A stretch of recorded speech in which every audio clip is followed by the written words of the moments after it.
apart the next day and just sort of going one day at a time, and that I would stay home and maybe they would have a conversation with me or something, or initiate something, and I would allow that opportunity and just hang out at home. And he wanted to be out of the house, he would be out, and then he would check in occasionally. And we talked about some other things also. When you returned home, did you see either of your parents? Yes. Who did you see? Well, we came home and the door was locked. And I tried to, I checked all the other doors, and they were all locked. So I figured, they had been locked on purpose, and we should ring the doorbell rather than just go over to my guest house and sleep there. What do you mean you thought they'd been locked on purpose? Well, the door had not been locked up to that point. So they had been locked, and so I figured they were locked on purpose. So what time was this about? Do you know? It was very late. I don't remember exactly what time. Did you wear a watch at that time? No. So you rang the doorbell, Yes. and what happened? Nothing happened, actually, for quite a while, and then eventually my mother came down. And she came storming down and opened the door and immediately started yelling. What was she yelling about? The fact that it was late and we were ringing the doorbell and waking her up, and just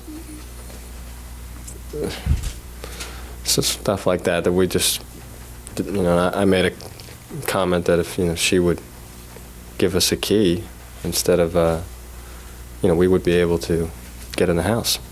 And she kept the keys. She liked all the keys and copies of the keys kept in this little drawer in the foyer.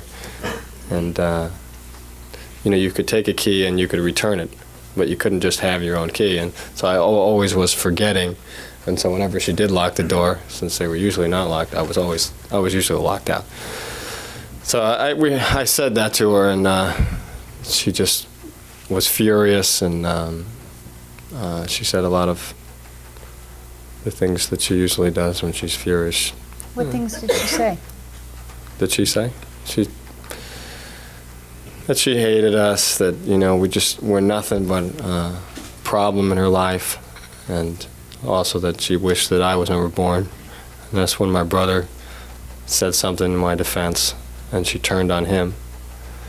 And that's when she made the statement that if he had kept his mouth shut, things might have worked out in this family.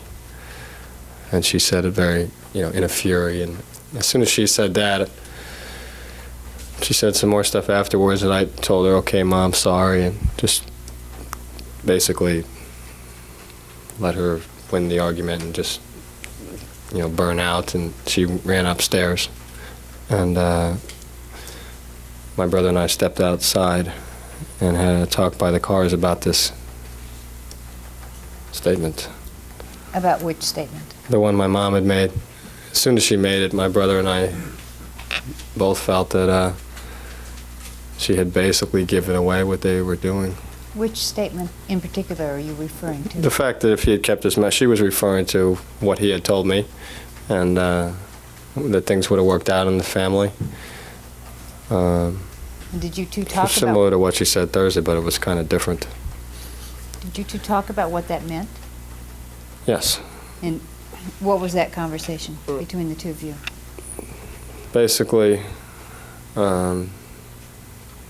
just that she had given away, something was going to happen, something was planned, and, she hadn't given away how or when, but that they had made the decision. We felt that they had made it, and that my mother, and I figured my mother, if someone was going to give it away, it was going to be my mother, and we felt that she had. So the statement was to Eric, if you had kept your mouth shut, this family would have worked out? Is that the statement? If you had kept your mouth shut, things would have worked out in this family. Okay. Did you, after that conversation with your brother, did you go back and sleep in the guest house that night? Yes. And where did your brother sleep? He slept in his room. And did anything else happen that night?